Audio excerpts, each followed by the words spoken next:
ವೀಕ್ಷಕರೇ ನಮಸ್ಕಾರ. ಎರಡನೇ ದಿನಕ್ಕೆ ಕಾಲಿಟ್ಟ ಬಜೆಟ್ ಅಧಿವೇಶನ. ಇಂದಿನಿಂದ ಬಜೆಟ್ ಮೇಲೆ ಚರ್ಚೆಗಳು ಆರಂಭ.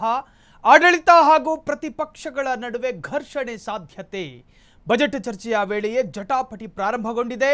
ಬಜೆಟ್ನಲ್ಲಿ ಹಲವು ಅಂಶಗಳನ್ನು ಕೈಬಿಡಲಾಗಿದೆ ಎಂದು ವಿಪಕ್ಷ. ಎರಡನೇ ದಿನಕ್ಕೆ ಸುದೀರ್ಘ ಚರ್ಚೆಗೆ ಕಾರಣವಾದ ಬಜೆಟ್ ವಿಚಾರ.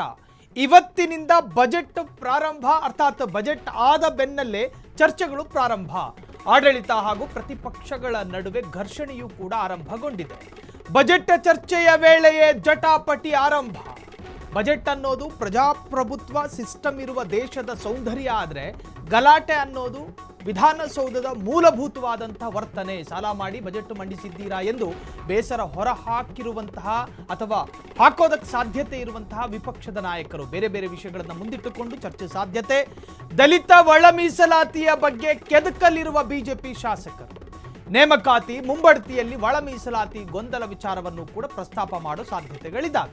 56,000 ಹುದ್ದೆಗಳ ಭರ್ತಿಯ ವೇಳೆ 56% ಮೀಸಲಾತಿ ಅನ್ವಯವೇ ಮಾಡಬೇಕೆಂದು ಪಟ್ಟು ಯುವ ಸಮೂಹಕ್ಕೆ ಸಂದೇಶ ರವಾನಿಸುವ ಪ್ರಯತ್ನಗಳು ಕೂಡ ಆಗಬಹುದು.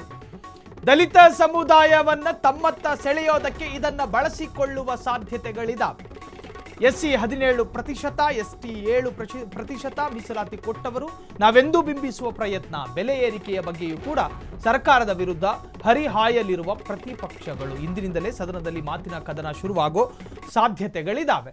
ಬಜೆಟ್ ಆಯಿತು, ಇನ್ನು ನಮ್ಮ ರಾಜ್ಯದ ವಾರ್ಷಿಕ ಆರ್ಥಿಕ ಲೆಕ್ಕಾಚಾರಗಳನ್ನು ಕೂಡ ಮಂಡಿಸಲಾಯಿತು. ಆ ಬಜೆಟ್ಟು ಒಂದಷ್ಟು ಜನರ ಹೃದಯಗಳಿಗೆ ಸಮಾಧಾನವನ್ನು ತಂದುಕೊಟ್ರೆ ಮತ್ತೊಂದಷ್ಟು ಹೃದಯದ ಮೇಲೆ ಕೆಂಡ ಇಟ್ಟಂಗಾಗಿದೆ. ಇನ್ನು ವಿರೋಧ ಪಕ್ಷದವರ ಕೆಲಸ ಏನು?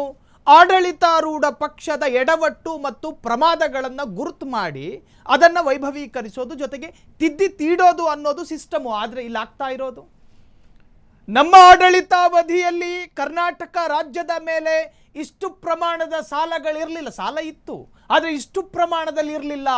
ಈ ಸಾಲವನ್ನು ಇಟ್ಟುಕೊಂಡೇ ಬಜೆಟನ್ನು ಮಂಡಿಸಿದ್ದೀರಿ. ಮುಂದೇನಾದರೂ ಕಾಂಗ್ರೆಸ್ ಅಲ್ಲದೆ ಬಿಜೆಪಿ ಆಡಳಿತಕ್ಕೆ ಬಂದರೆ ನಿಮ್ಮ ಸಾಲ ನಮ್ಮ ತಲೆ ಮೇಲೆ ಹೊರೋದಕ್ಕೆ ನಮಗೇನು ಕರ್ಮವೇ ಅನ್ನೋ ಅರ್ಥದಲ್ಲಿ ಮಾತುಕತೆಗಳು ಶುರುವಾಗಿದೆ. ಈಗಾಗಲೇ ಬೇರೆ ರಾಜ್ಯಗಳಿಗೆ ಹೋಲಿಕೆ ಮಾಡಿದ್ರೆ ನಮ್ಮ ರಾಜ್ಯದ ಸಾಲ ಬಹಳಷ್ಟು ಕಡಿಮೆ. ಒಂದೊಂದು ಪ್ರಜೆಯ ಹೆಗಲ ಮೇಲೂ, ಅರ್ಥಾತ್ ಕನ್ನಡಿಗನ ಹೆಗಲ ಮೇಲೂ ಮತ್ತು ತಲೆಯ ಮೇಲೂ ಭಾರ ಹಾಕೋದಕ್ಕೆ ಹೊರಟಿದೆ ಆಡಳಿತಾರೂಢ ಪಕ್ಷ ಅನ್ನೋ ತರಹದಲ್ಲಿ ವಿಪಕ್ಷದವರು ಆಕ್ರೋಶಗಳನ್ನು ವ್ಯಕ್ತಪಡಿಸಿದ್ದಾರೆ.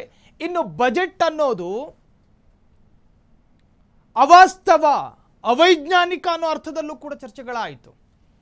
ಅಲ್ಪಸಂಖ್ಯಾತರನ್ನು ಓಲೈಕೆ ಮಾಡೋದಕ್ಕೆ ಸಿದ್ದರಾಮಯ್ಯನವರು ಅಲ್ಪಸಂಖ್ಯಾತ ಸಮುದಾಯದ ಹೃದಯಕ್ಕೆ ಮಾತ್ರ ನಾಯಕನಾಗೋ ಪ್ರಯತ್ನದಲ್ಲಿದ್ದಾರೆ ಅಂತ ಹೇಳಿ ವಿಪಕ್ಷದವರು ಹೇಳಿದ್ರು.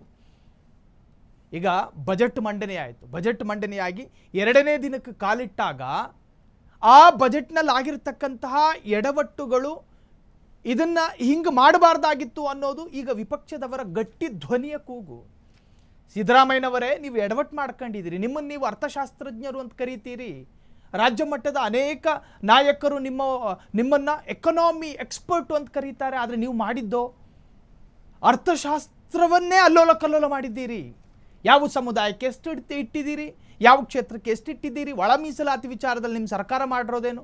ಇನ್ನು ಆಡಳಿತಾರೂಢ ಪಕ್ಷಕ್ಕೂ ಕೂಡ ಆಯುಧಗಳಿದ್ದಾವೆ, ಪೊಲಿಟಿಕಲ್ ಸಬ್ಜೆಕ್ಟ್ ಇದ್ದಾವೆ. ಗ್ಯಾಸ್ ಬೆಲೆ ಏರಿಕೆ ಆಯಿತು, ಕೇಂದ್ರ ಸರ್ಕಾರ ಬೆಲೆ ಏರಿಕೆ ಮಾಡಿತು.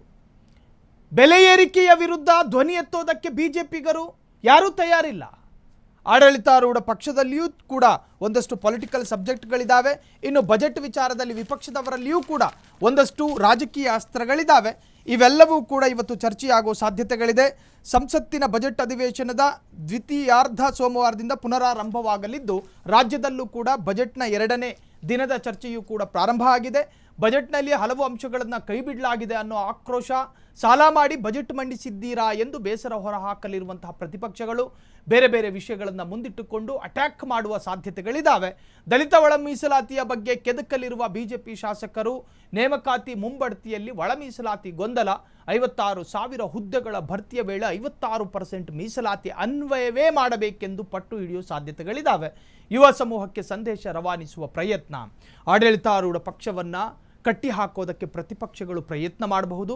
ಇನ್ನು ಕೇಂದ್ರ ಸರ್ಕಾರದ ನ್ಯೂನತೆ ಮತ್ತು ಪ್ರಮಾದಗಳನ್ನು ಎತ್ತಿ ಹಿಡಿಯುವ ಪ್ರಯತ್ನಗಳು ರೂಲಿಂಗ್ ಪಾರ್ಟಿಯಿಂದಲೂ ಕೂಡ ನಡೀಬಹುದು. ಒಟ್ಟಾರೆ ಜಟಾಪಟಿಗೆ ಇವತ್ತು ರಾಜ್ಯ ಸಾಕ್ಷಿಯಾಗೋ ಸಾಧ್ಯತೆಗಳಿದ್ದಾವೆ. ನೇಮಕಾತಿ ಮುಂಬಡ್ತಿಯಲ್ಲಿ ಒಳ ಮೀಸಲಾತಿ ಗೊಂದಲ, ಇವೆಲ್ಲ ವಿಚಾರಗಳ ಬಗ್ಗೆಯೂ ಕೂಡ ಸುದೀರ್ಘ ಚರ್ಚೆಗೆ ಇವತ್ತು ಕರ್ನಾಟಕ ಸಾಕ್ಷಿಯಾಗೋ ಸಾಧ್ಯತೆಗಳಿದ್ದಾವೆ. ಕ್ಷಣ ಕ್ಷಣದ ಸುದ್ದಿಗಳಿಗಾಗಿ ಫ್ರೀಡಂ ಟಿವಿ ಸಬ್ಸ್ಕ್ರೈಬ್ ಮಾಡಿ, ಲೈಕ್ ಮಾಡಿ ಹಾಗೂ ಫಾಲೋ ಮಾಡಿ. ಹೊಸ ಸುದ್ದಿಗಳ ನೋಟಿಫಿಕೇಶನ್ಗಾಗಿ ಬೆಲ್ ಐಕಾನ್ ಮೇಲೆ ಕ್ಲಿಕ್ ಮಾಡಿ.